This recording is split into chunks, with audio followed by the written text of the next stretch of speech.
Isang magandang dalaga ang biglang hinarang ang tatlong lalaking nakaunipormeng pangmilitar.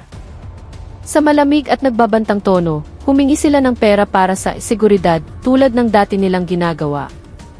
Ngunit sa pagkakataong ito, iba ang nangyari. Matigas na tumanggi ang dalaga. Dahil dito, siya ay inatake at hinamak sa harap ng publiko ng tatlong unipormadong lalaki na minaliit ang kanyang kakayahan. Ang hindi nila alam, ang babaeng ito ay hindi isang ordinaryong dalaga, at sa loob lamang ng ilang segundo, gumanti siya at pinabagsak ang tatlong lalaki gamit ang mga tiyak at dalubhasang galaw. Ngunit ito ay simula pa lamang. Ang babaeng ito pala ang mamumuno sa isang lihim na operasyon upang buwagin ang sindikatong nagtatago sa likod ng tatlong sundalo. Ang kanyang boses ay malumanay ngunit matatag. Ang kanyang mga hakbang ay tiyak at walang kompromiso. Nagsimulang magtanong ang mga tao, sino ba talaga ang dalagang ito? Isa lamang ba siyang ordinaryong magandang babae, o may mas malaking kwento sa likod ng kanyang mapagkumbabang ngiti? Sa ilalim ng nakakapasong sikat ng araw na tila nilulusaw ang aspalto, ang kapaligiran sa maliit na bayan ng San Isidro ay sadyang mainit at nakak-suffocating. Ang maalikabok na hangin ay marahang gumagalaw na parang nag-aatubiling dumampi sa balat na kumikinang nasa pawis. Sa gitna ng halos nakabibinging katahimikan ng tanghali, si Alena David ay makikitang nag-iisang naglalakad sa bangketa na natatabunan ng mga anino ng matatandang puno ng akasya. Ang kanyang mga hakbang ay magaan ngunit matatag, tila hindi apektado ng walang awang sikat ng araw. Ang kanyang mukha, nabasa na sa pawis, ay hindi nagpapakita ng anumang bakas ng pagod o reklamo. Mukha siyang ordinaryong babae na ginagawa ang kanyang pang-araw-araw na gawain. Ngunit sa likod ng kanyang kahinahunan, mayroong isang diwang hindi madaling mapatay. Ang hangin ay paminsan-minsang umiihip, iwinawagayway ang dulo ng kanyang buhok na nakatali sa isang simpleng ponytail. Tila ba ito ay isang senyales na ang araw na iyon ay hindi magiging isang ordinaryong araw na lilipas ng payapa.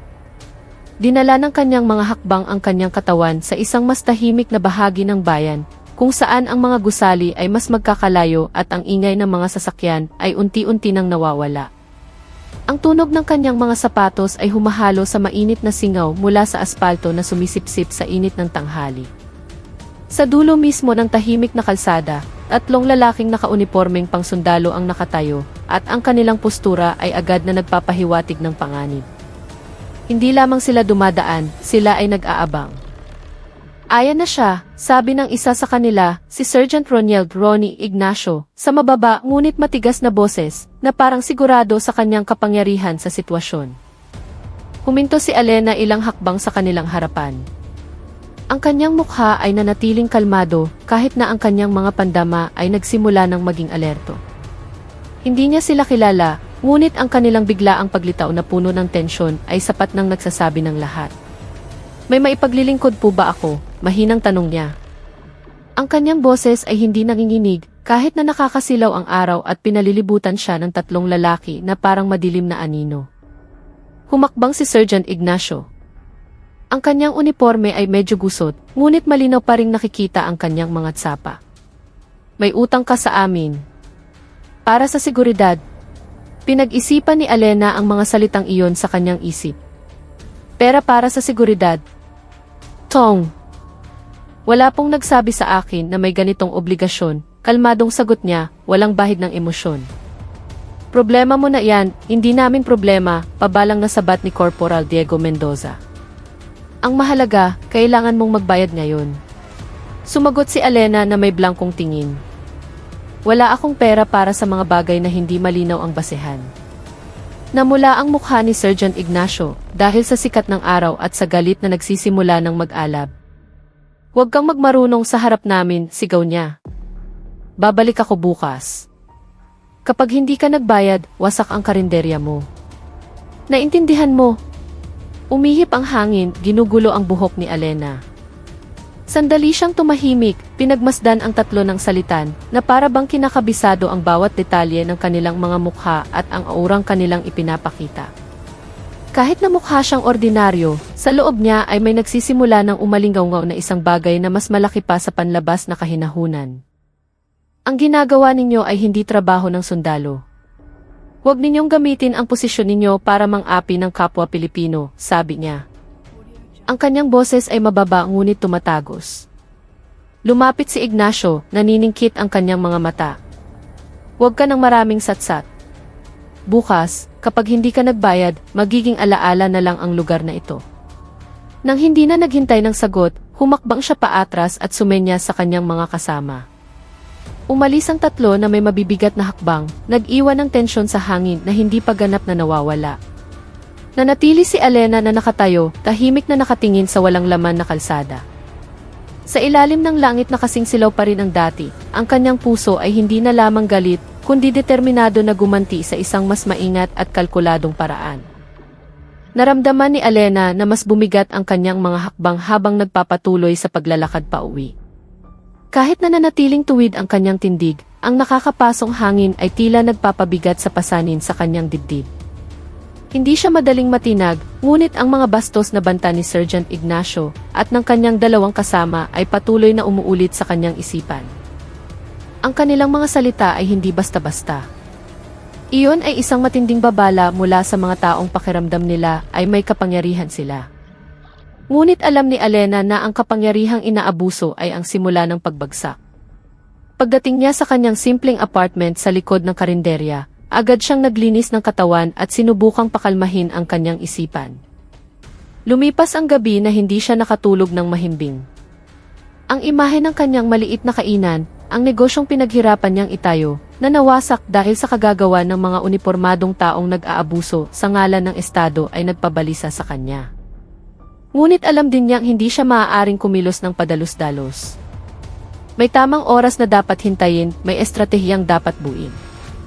Kinaumagahan, muling sinikatan ng araw ang bayan na may parehong nakakapasong liwanag tulad ng nakaraang araw. Ang tikainan ni Elena ay nagsimula ng dagsain ng mga suki.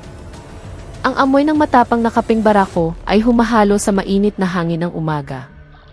Isa-isa niyang sinilbihan ang mga order na may ngiting hindi kumukupas na para bang walang nangyari kahapon. Ngunit ang katahimikang iyon ay hindi nagtagal. Narinig ang mga tunog ng mabibigat na hakbang na papalapit. Tumingala si Elena at agad nahulaan ng kanyang puso kung sino ang darating. Si Sergeant Roniel Ignacio, Corporal Diego Mendoza, at Sis Alvin Santos ay nakatayo sa harap ng kanyang kainan na may mas mayabang na aura kaysa dati. Inihanda mo na ba ang pera? Tanong ni Ignacio na may mapang-uyam na tono, ang kanyang mga braso ay nakakrus sa dibdib. Sumagot si Elena habang patuloy na nagsasali ng kape para sa huling customer. Naging malinaw na ako kahapon. Hindi ako magbabayad ng perang walang malinaw na legal na basehan. Suminghal ng malakas si Ignacio. Babae ka ba o bato? Obligado kang magbayad ng protection money. Kung hindi ka magbabayad, humanda kang makita ang karinderya mong ito na maging patag sa lupa. Ang mga customer sa paligid ay nagsimulang tumigil sa pag-uusap. Ang tunog ng kutsarang humahalo sa kape ay mas naging malinaw kaysa dati. Lahat ng mata ay nakatuon kay Elena na, kahit mukhang kalmado, ay pinipigilan ang galit na umabot na sa sukdulan. Ang ginagawa ninyo ay hindi tungkulin ng isang sundalo, sabi ni Elena, ang kanyang boses ay mababa ngunit matatag. Ito ay pangingikil. Ipinapahiya ninyo ang institusyon na dapat ay nagpoprotekta sa mamamayan. Lalo pang namula ang mukha ni Ignacio at humakbang siya palapit, halos dumikit na sa mesang kinatatayuan ni Elena. Huwag kang magmalinis sa harap namin. Kaya naming gawing impyerno ang buhay mo kung hindi ka susunod. Ang sigaw na iyon ay sapat na malakas para marinig ng lahat sa paligid. Tinitigan siya ni Elena sa mata ng walang kurap. Kung iyan ang gusto ninyo, tanggapin ninyo ang kahihinatnan. Sa isang maikling senyas, nagbigay ng utos si Sergeant Ignacio. Agad na lumapit sina Corporal Mendoza at si Santos kay Elena. Sa isang iglap, sunod-sunod na atake ang bumuhos sa kanyang katawan mula sa lahat ng direksyon. Sumigaw sa gulat ang mga customer. Ilan ang sumubok na umawat, ngunit walang nangahas na lumapit dahil sa unipormeng suot ng mga salarin. Bumagsak si Elena sa lupa.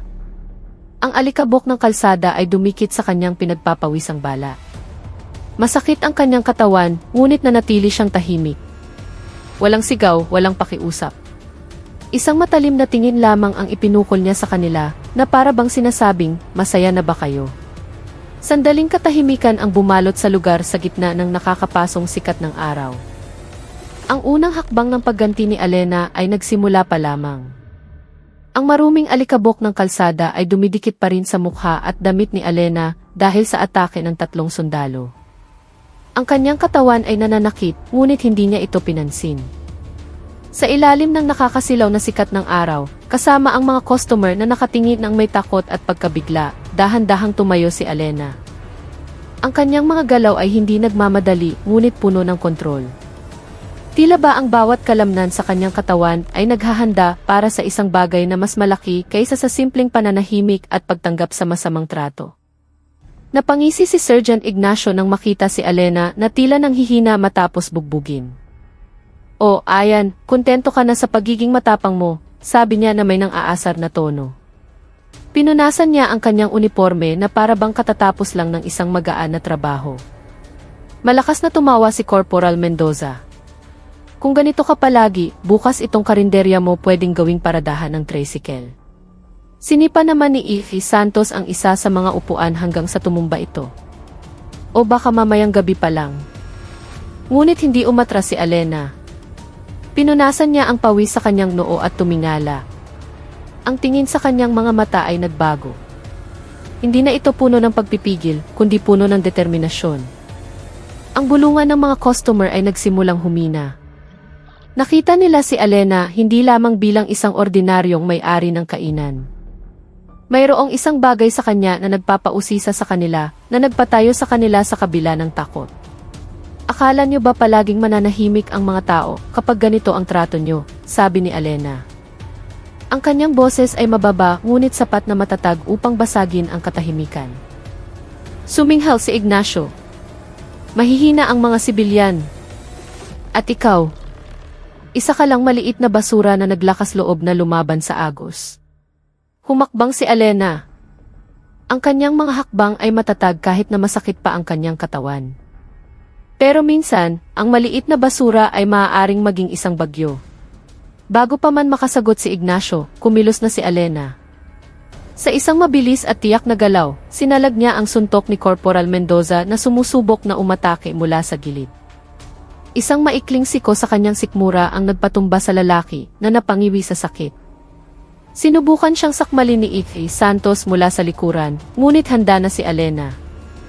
Mabilis niyang pinaikot ang kanyang katawan at nagpakawala ng isang sipa sa liig ni Santos. Bumagsak ang lalaki, umuubo at hindi makabangon agad. Nagulat si Sergeant Ignacio. Nanlaki ang kanyang mga mata, hindi makapaniwala sa kanyang nakikita. "Sino ka ba talaga?" bulong niya, ang kanyang boses ay wala ng bakas ng kumpiyansa. Tinitigan siya ni Alena ng walang pag-aalinlangan. "Ako ang anino ng katarungan na inakala ninyong matatakasan ninyo." Sa gitna ng sigawan ng mga taong nagsimula ng magbunyi, tumayo ng tuwid si Alena sa ilalim ng init ng araw. Ang kanyang pagganti ay nagsimula na, at sa pagkakataong ito, hindi lamang ito tungkol sa kanyang kainan o sa kanyang sarili, kundi tungkol sa dangal, dignidad, at katarungan para sa lahat ng maliliit na mamamayan na matagal nang nabubuhay sa takot. Sa gitna ng katahimikang bumalot sa maliit na kainan, matapos huminto ang sunod-sunod na atake, ang 3 sundalo ay nakahandusa sa mainit na semento ng kalsada. Ang kanilang mga katawan ay nanghihina, ang kanilang paghinga ay habol, at ang kanilang mga mukha ay nagpapakita ng hindi paniniwala at takot. Sa paligid, ang mga customer ay hindi pa rin nakakabawi sa kanilang pagkabigla. Mayroong sumusubok na intindihin ang nangyari, habang ang iba ay nakatingin lamang kay Alena na maihalong paghanga at pagkalito. Tumayo ng tuwid si Alena, masakit pa rin ang kanyang katawan dahil sa mga tinanggap niyang suntok. Ngunit ang kanyang mga mata ay nagniningning, matalim, matatag at puno ng paniniwala. Huminga siya ng malalim at pinunasan ang pawis sa kanyang mukha. Ang nakakapasong hangin ng tanghali ay tila hindi na niya ramdam dahil sa aurang ng lakas na kanyang ipinapakita. Si Sergeant Ignacio, na unti-unti nang nagkakamalay, ay tumingala na may naniningkit na mga mata. "Sino? Sino ka ba talaga?" bulong niya, ang kanyang boses ay paos. Dahan-dahang lumapit si Alena sa kanya. Ang kanyang mga hakbang ay matatag na para bang dala-dala niya ang bigat ng katotohanang matagal nang nakatago.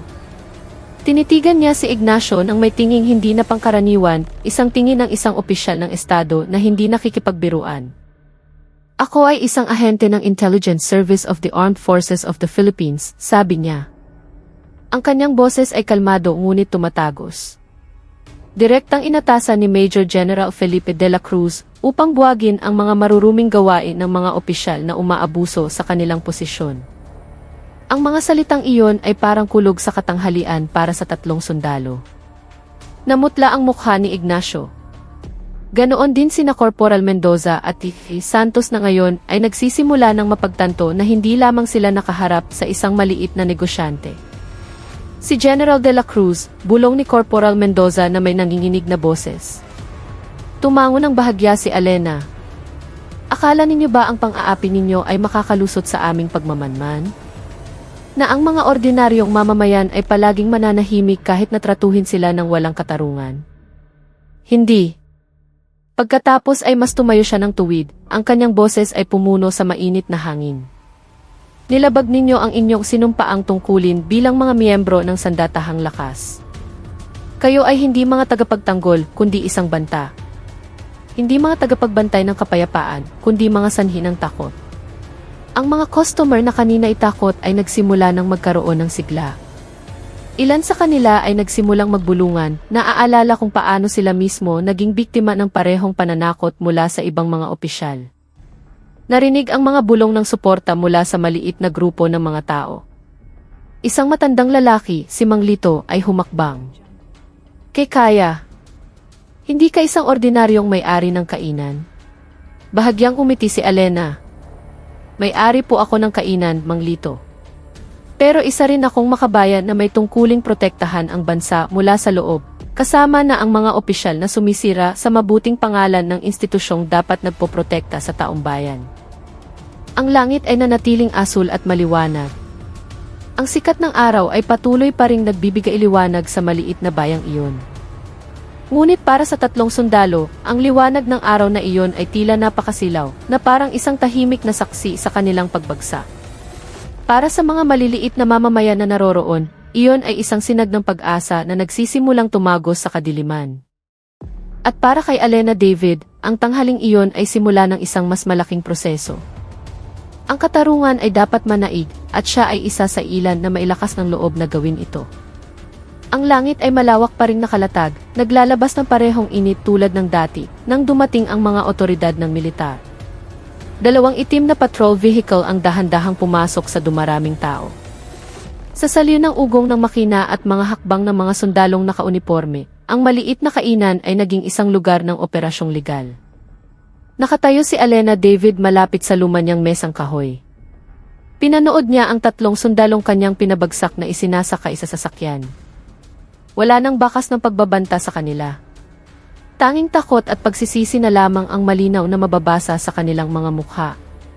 Sa biyahe patungo sa military headquarters para sa interogasyon, si Sergeant Ignacio at ang kanyang dalawang kasama ay hindi gaanong nagsasalita. Ngunit nang magsimula ang pagsisiyasat sa isang masikip na silid na pinapasok ng sikat ng araw sa siwang ng bintana, nagsimula ng bumukas ang kanilang mga bibig. Sa loob ng silid na iyon, ang kapaligiran ay mainit hindi lamang dahil sa panahon, kundi dahil din sa emosyonal na presyon na nilikha ng matatalim na tanong mula sa investigador.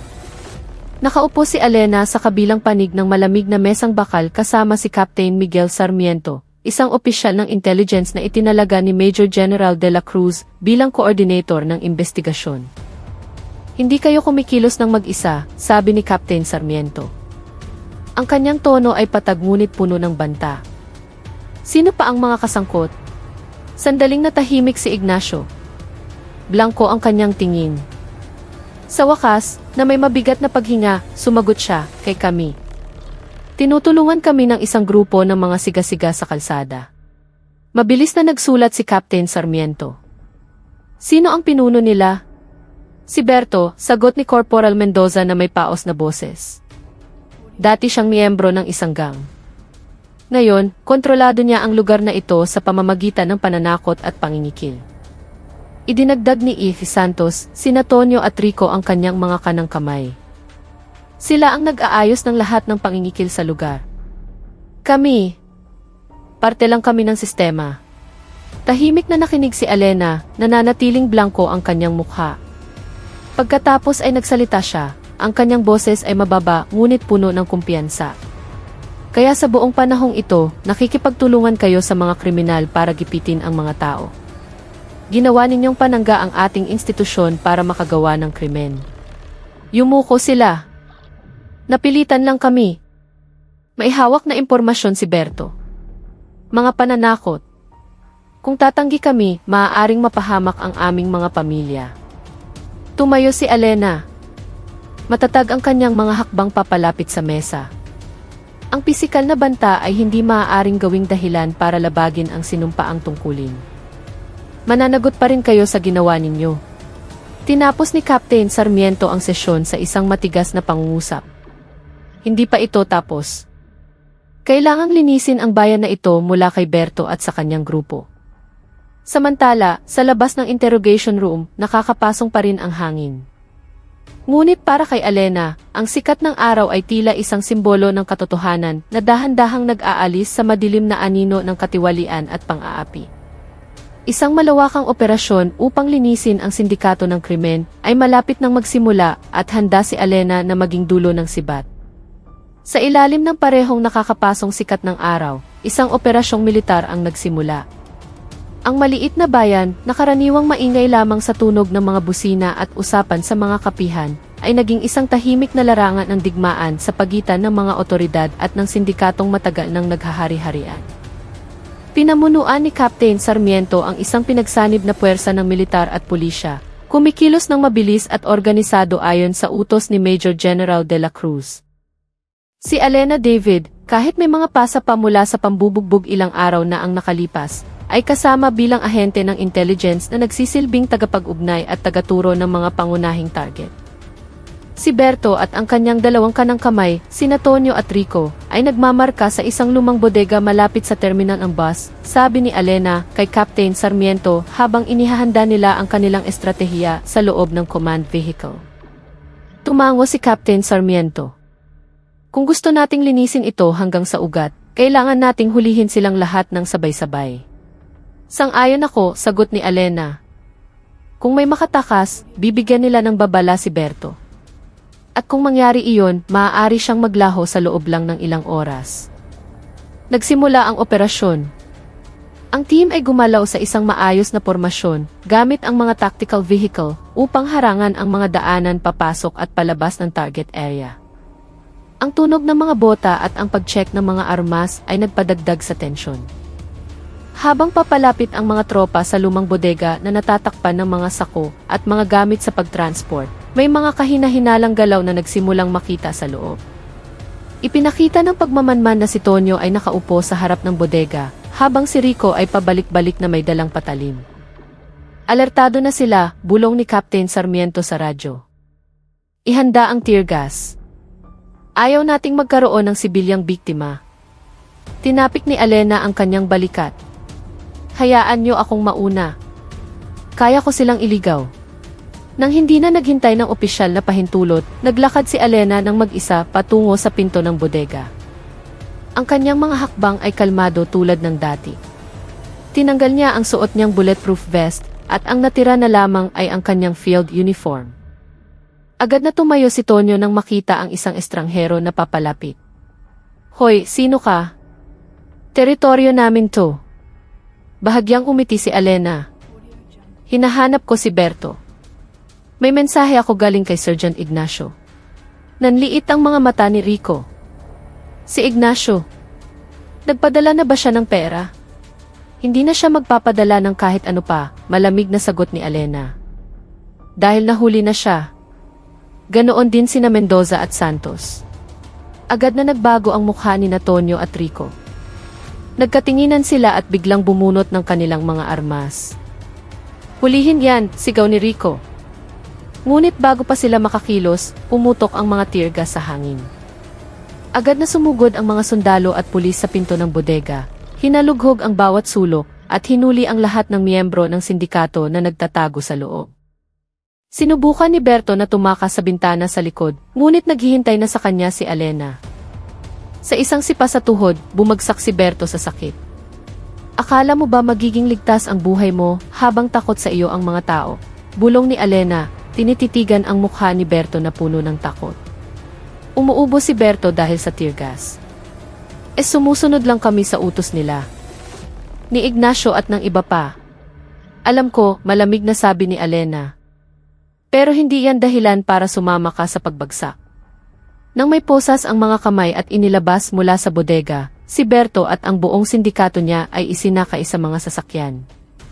Sa ilalim ng sikat ng araw na patuloy na nagniningas, ang maliit na bayan ay nagsimulang makalaya mula sa anino ng takot. Hakbang-hakbang, ang katarungan ay nagsimulang manaig. Ilang araw matapos ang operasyon ng pagbuwag sa sindikato ng mga kriminal at mga tiwaling sundalo, unti-unting bumabalik sa normal na ritmo ang maliit na bayan. Ang mga negosyante ay nagtitinda ng walang takot. Ang mga mamamayan ay muling nagtitipon sa mga kapihan, at ang asul na langit sa tanghali ay tila naging saksi sa malaking pagbabagong naganap. Gayunpaman, ang proseso ng pagpapatupad ng batas ay hindi pa tapos. Sa isang malaking bulwagan ng kampo militar sa rehiyon, isang espesyal na court-martial ang idinaos ng hayagan. Isang hakbang na bihirang gawin, ngunit direktang iniutos ni Major General de la Cruz bilang isang anyo ng transparency at pagpapatibay ng katarungan. Noong umagang iyon, ang sikat ng araw ay tumago sa mga kortina ng malalaking bintana ng bulwagan, lumilikha ng matatalim na anino sa sahig na gawa sa kahoy.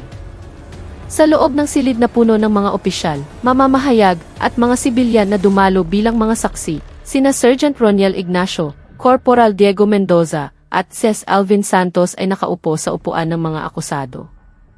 Ang kanilang mga mukha ay malungkot at puno ng pagsisisi. Sa kabilang panig, si Alena David ay nakaupo sa unahang hanay kasama si Captain Sarmiento. Hindi lamang siya dumalo bilang pangunahing saksi, kundi bilang isang simbolo na maaaring ipaglaban ang katarungan sa kabila ng panggigipit at banta. Binuksan ng pinuno ng hukom, si Colonel Hizon, ang paglilitis ng may malakas na boses. Ang paglilitis na ito ay isinasagawa upang hatulan ang mga paglabag sa kodigo ng etika ng militar at batas ng bansa na ginawa ng mga akusado. Ito ay isang kaso na nagdudungi sa dignidad ng institusyon ng sandatahang lakas. Matapos pakinggan ang lahat ng ebidensya, testimonya, at pag-amin mula sa mga akusado, kabilang ang kanilang pakikipagsabuatan sa sindikato ni Berto, nagpasya ang hukom.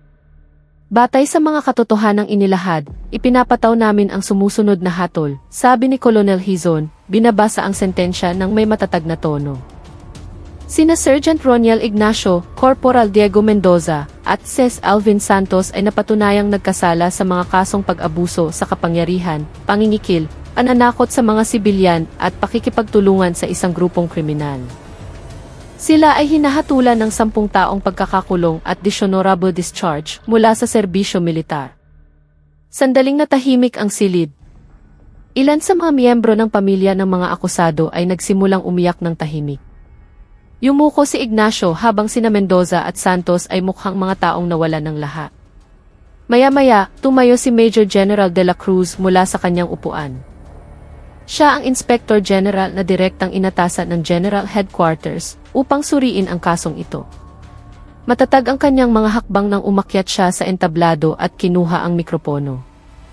Ang hatol na ito ay hindi ang katapusan ng ating pagkatuto, sabi niya, ang kanyang boses ay malakas na umalingaw. Ito ay isang matinding mensahe na sinumang gagamit ng uniforme ng DE upang mang-api ng mamamayan ay parurusahan ng naaayon sa batas. Tiningnan niya ang mga dumalo isa-isa at nagpatuloy. Ang mamamayan ang layunin ng ating paglilingkod, hindi isang kasangkapan upang pagsamantalahan. Sino mang gagaya sa pag-ugali ng mga akusadong ito, tandaan ninyo na ang batas ay hindi bulag. Hahanapin namin kayo at hindi kami mag-aatubili. Tiningnan ni Alena si General de la Cruz mula sa ibaba. Nakaramdam siya ng pagmamalaki dahil ang mga salitang iyon ay hindi lamang retorika, kundi isang tunay na pangako. Ang langit sa labas ay nanatiling maliwanag, ang araw ay patuloy na sumisikat, ngunit para sa maliit na bayang iyon, ang umagang iyon ay nagdala ng bagong kahulugan. Ang katarungan ay naipatupad at ang pag-asa ay muling nag-alab. Matapos ang court-martial at dalhin ang mga nahatulan sa bilangguan ng militar, naging mas magaan ang kapaligiran sa labas ng bulwagan.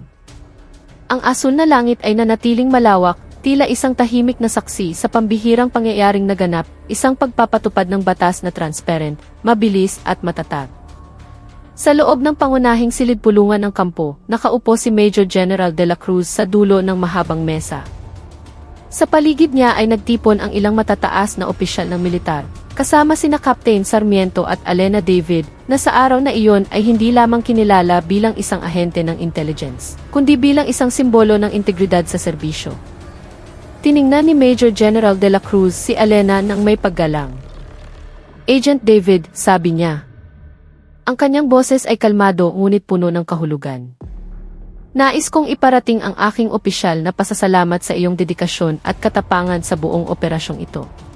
Tumayo si Elena at sumaludo. "Maraming salamat po, General. Ginawa ko lamang po ang aking tungkulin bilang bahagi ng institusyong ito, ang protektahan ang mamamayan at pangalagaan ang danga ng serbisyo." Hindi lamang ito tungkulin, sabi ni General de la Cruz na may bahagyang ngiti, kundi isang pambihirang katangian. Marami ang nakakakita ng katiwalian, ngunit ilan lamang ang mailakas ng loob na labanan ito. Isa ka sa ilan na iyon. Si Captain Sarmiento, na nakaupo sa kanan ni Elena, ay nagsalita rin. "Naaalala ko pa noong sinimulan ninyo ang misyong ito. Akala ng lahat ay isa ka lamang ordinaryong may-ari ng karinderya. Sino man ay magdududa. Ngunit napatunayan mong higit ka pa sa isang ahente. Isa kang tunay na halimbawa ng pagiging makabayan." Mapagkumbabang umiti si Elena. "Naniniwala po ako na ang ginagawa natin ay hindi para sa papuri o parangal, kundi dahil sa ating sinumpaang tungkulin na protektahan ang bansa at ang mamamayan. Kung hahayaan nating manira ang mga tiwaling opisyal, para na rin tayong naging katulad nila." Dahan-dahang tumango si General de la Cruz at tumayo. Lumapit siya sa malaking bintana na tanaw ang malawak na bakuran ng kampo. Mula doon, ang sikat ng araw ay pumasok, nagbibigay liwanag sa kanyang mukha. "Ang ginawa mo, Elena, ay dapat maging aral sa lahat ng unit," sabi niya nang hindi lumilingon. "Bukas, iulat ko ang resulta ng investigasyong ito sa isang high-level meeting, at sisiguraduhin kong makakarating ang mensaheng ito sa lahat ng command. Walang tolerance para sa sinumang aabuso sa kapangyarihan para mang-api ng mamamayan." Humarap siya kay Elena at sa lahat ng opisyal na naroroon. Sino mang gagaya sa pag-ugali ni na Ignacio at ng kanyang mga kasama ay parurusahan ng sukdulan. Walang pag-aalinlangan, walang patawad. Sa katahimikan, tumango ang lahat. Ang kapaligiran sa silid ay naging higit pa sa isang sesyon ng pagsusuri. Ito ay isang sandali ng pagninilay, isang pahayag na ang militar ay hindi lamang nais pagkatiwalaan ng mga tao, kundi karapat-dapat pagkatiwalaan. Ang langit sa labas ay nanatiling asul at maliwanag. Ang araw ay mainit pa ring sumisikat. Ngunit para sa sandatahang lakas, at lalo na para kay Elena David, ang araw na iyon ay simula ng isang bagong kabanata. Isang kabanata kung saan ang katotohanan ay hindi na itatago at ang katarungan ay sa wakas ay nagsasalita ng mas malakas kaysa sa anumang banta. Ilang linggo matapos ang paghuli sa sindikato, unti-unting bumabangon ang maliit na bayan. Ang asul na langit ay nanatiling malawak sa itaas. Ang sikat ng araw ay hindi na nagiging sanhi ng takot, kundi isang simbolo ng init at kapanatagan. Ang mga kainan ay muling naging masigla. Sa kanto kung saan nagpapatakbo si Elena ng kanyang negosyo, ang amoy ng kapeng barako ay muling humahalo sa hangin. Ang tunog ng tawanan at kwentuhan ay pumalit sa katahimikang dulot ng takot noon. Sa lumang mesang kahoy, nakikipag-usap si Elena kay Mang Lito, isang retiradong guro na madalas niyang kausap. "Hindi ko akalain na hindi ka lang pala ordinaryong may-ari ng kainan," sabi ni Mang Lito habang humihigop ng kape, ang kanyang mga mata ay nagpapakita ng paggalang. "Noon, tahimik lang kami, takot kapag may dumadaang nakauniporme." Bahagyang umiti si Elena. "Ordinaryong tao lang din po ako, Mang Lito. Mayroon lang akong mas malaking responsibilidad bilang bahagi ng institusyong dapat nagpoprotekta sa atin." Tumango-tango si Mang Lito. "Pero matapang ka. Kahit noong binugbog ka nila, hindi ka umatras. Tumayo ka at pinabagsak mo sila. Tiningnan ni Alena ang kalsada na ngayon ay abala sa mga sasakyan at mga batang naglalaro. Kapag ang katotohanan ang nakataya, ang pananahimik ay hindi isang pagpipilian. At kapag nararamdaman ng maliliit na tao na wala silang boses, tungkulin nating bigyan sila ng espasyo para makahinga ng walang takot. Mula sa kabilang direksyon, si Ana, isang teenager na tumutulong kay Alena, ay lumapit dala ang isang tray ng tsaa. Sumali siya sa usapan. Naaalala ko pa po noong una silang dumating, takot na takot ako. Pero ngayon, malaya na akong makapaglaro sa labas. Parang nakahinga ng maluwag ang lahat. Marahang tinapik ni Alena ang likod ni Ana. Ibig sabihin, hindi na sayang ang ginawa natin. Hindi lang ito tungkol sa parusa sa mga may sala, kundi tungkol sa pag-asang muling nabuhay. May mga yabag na narinig na papalapit. Isang pulis trapiko ang huminto para umorder ng kape. Umiti siya kay Alena. Ma'am Alena, narinig ko po ang kwento tungkol sa court-martial. Grabe. Ngayon, maraming opisyal ang nag-iisip ng 2 beses bago gumawa ng kalokohan. Dahan-dahang tumango si Alena. Sana nga po. Hindi lang ito tungkol sa isang kaso, kundi sa kultura ng paglilingkod. Kung makakalimutan natin na ang mamamayan ang ating pangunahing layunin, babagsak tayo tulad ng mga nahuli na. Umihip ang hangin, iwinagayway ang kurtina sa harap ng kainan. Ang mga ibon ay humuhuni sa bubong na tila sumasalubong sa isang payapang umaga. Nagbago na ang bayan, hindi dahil sa pisikal na pag-unlad, kundi dahil sa mahabang proseso ng pagpapatupad ng katarungan na sa wakas ay nagbigay sa mga tao ng kalayaan mula sa banta. At sa gitna ng payapang bayang iyon, nanatili si Alena David sa likod ng kanyang mesa bilang isang simbolo na ang katapangan ay hindi laging dumarating sa anyo ng armas o ranggo. Minsan, ito ay nasa isang tasa ng kape, isang ngiti, at isang determinasyong hindi kailanman mamamatay. Ang araw ay sumikat sa isang bayang nagbago. Sa likod ng kainan ni Alena, nagtipon ang ilang maliliit na negosyante, nag-uusap habang umiinom ng mainit na tsaa. Sila ang mga dating biktima ng pangingikil. Ngayon, ang kanilang mga mukha ay mas magaan na para bang ang bigat na matagal na nilang pasan ay sa wakas ay naalis na. Hindi pa rin ako makapaniwala na tapos na talaga ang lahat ng ito, sabi ni Mang Junaidi, isang magtataho na laging nasa harap ng palengke. 2 taon akong nagbabayad ng tong linggo-linggo. Kung hindi, baka gibain nila ang pwesto ko. Napabuntong hininga si Aling Endang, isang nagtitinda ng banana Q. Hindi ako naglalakas loob na magtinda kapag umuulan. Takot ako na may darating at sasabihing hindi ligtas ang kalsada. Pero dahilan lang nila iyon para humingi ng pera. Matyagang nakinig si Alena, ang kanyang mga kamay ay paikot-ikot sa hawak niyang tasa. Umiti siya at sumagot, naiintindihan ko po ang pakiramdam ng mabuhay sa ilalim ng panggigipit. Pero ang mahalaga ngayon ay nalampasan na natin iyon at dapat nating siguraduhin na hindi na ito maulit. Si Ana, na nakaupo sa sulok, ay nagtanong. Pero Ate Alena, paano kung may mga bago na namang darating na tulad ni na Ignacio at Berto? Tumingin si Alena kay Ana, ang kanyang tingin ay kalmado ngunit puno ng kahulugan. Kaya nga hindi tayo dapat manahimik. Hanggat may boses ang mga tao, hanggat nagkakaisa tayo at nagpoprotektahan sa isa't isa, walang magiging lugar para sa mga gustong umabuso sa kanilang posisyon. Isang pulis na napadaan ang nakakita sa grupo at sumali. Umupo siya at nagsabi, nararamdaman din namin ang pagbabago. Ngayon, maraming mamamayan ang naglalakas loob na mag-report. Ibig sabihin, ang diwa ng katarungan ay umuusbong na sa komunidad. Itinaas ni Alena ang kanyang tasa. Hindi lamang ang mga otoridad ang dapat magprotekta sa mga tao, dapat din tayong magtulungan. At kapag nagkaisa ang dalawang iyon, walang lugar para sa kawalan ng katarungan. May mga yabag na narinig mula sa harap. Dumating si Captain Sarmiento, maayos ang kanyang uniforme. Umiti siya nang makita si Alena na kausap ang mga negosyante. Alena, kadarating ko lang mula sa isang meeting sa kampo, sabi niya. Ang resulta ng investigasyon ay umabot na sa national level at labis na nasiyahan si General de la Cruz. Tinaas ni Alena ang kanyang kilay. Nasiyahan po. Hindi dahil sa parusang naipataw, kundi dahil sa epekto nito.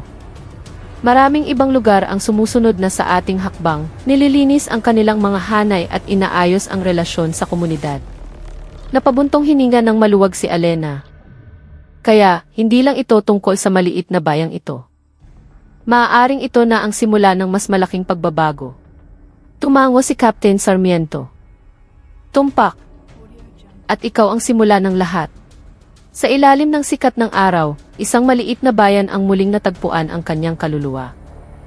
Hindi lamang dahil sa pagpapatupad ng batas, kundi dahil sa katapangan ng isang tao na gumising sa kamalayan ng libo-libo. Ang kapayapaang bumalik ay hindi resulta ng pananahimik, kundi ng pagtayo ng katotohanan, matatag, matibay at hindi matitinag. Ilang buwan na ang lumipas. Ang langit ay nanatiling asul, ang araw ay mainit pa rin, ngunit ang liwanag nito ay nagdadala na ng kapayapaan. Ang bayan ay tila isinilang muli. Ang mga kainan ay puno ng tawanan. Ang mga bata ay naglalaro sa mga bangketa ng walang pangamba. Ang lahat ng ito ay epekto ng pagtindig ng katarungan at pagbabalik ng kapanatagan. Sa isang simpleng silid sa kampo, nagbibigay ng huling ulat si Captain Sarmiento kay Major General de la Cruz. Mula nang matapos ang kasong ito, General, sabi ni Captain Sarmiento, ang tiwala ng publiko sa militar ay tumaas ng 89%. Seryosong nakinig si General de la Cruz. Iyan ay isang makabuluhang numero. Isang simbolo na sinisimulan nating buuin muli ang nasirang ugnayan. Tumayo siya at tumingin sa bintana, pinagmamasdan ang mga sundalong nakikipagkwentuhan sa mga sibilyan, isang tanawin na bihira noon. Hindi natin mababago ang nakaraan, sabi niya. Pero masisiguro nating hindi na mauulit ang pagkakamali. At para dyan, kailangan natin ng mas maraming Alena David sa ating hanay. Napangiti si Captain Sarmiento. Si Alena po, bumalik na sa kanyang routine. Nagpapatakbo pa rin ang kainan, pero aktibo pa rin bilang ahente. Ngayon, siya na rin ang nagsisilbing mentor sa mga bagong recruit tungkol sa integridad. Sa wakas ay humarap si General de la Cruz. Magaling! Siya ay isang buhay na patunay na ang isang makabayan ay hindi laging kailangang nasa larangan ng digmaan. Minsan, ang pinakamahirap na laban ay ang paglaban sa kawalan ng katarungan sa gitna ng anino ng katiwalian. Samantala, sa kanyang simpleng kainan, nakaupo si Alena kasama sina Mang Lito at Ana. Ang ingay ng mga sasakyan ay humahalo sa kanilang usapan. Masaya akong makita ang lahat ng ito, sabi ni Mang Lito. Dati, takot pa akong magsalita ng malakas. Ngayon, nakikipagkwentuhan na kami sa kanila na parang mga kaibigan. Ngumiti si Ana. At lahat ng ito ay nagsimula sa inyo, Ate Alena. Naglakas loob kayong lumaban. Tumingin si Alena sa mahabang kalsada kung saan nagtatakbuhan ang mga bata. Ang kanyang mga mata ay payapa. Hindi ako ang nagbago ng lahat, mahinang sagot niya. Kundi tayong lahat. Sinimulan ko lang. Ang natitira ay bunga ng pagtutulungan, katapangan, at paniniwala na ang katotohanan ay laging mananalo kahit na kailangan nitong labanan ang madidilim na anino. Ang langit ay nanatiling asul, ang araw ay patuloy na sumisikat.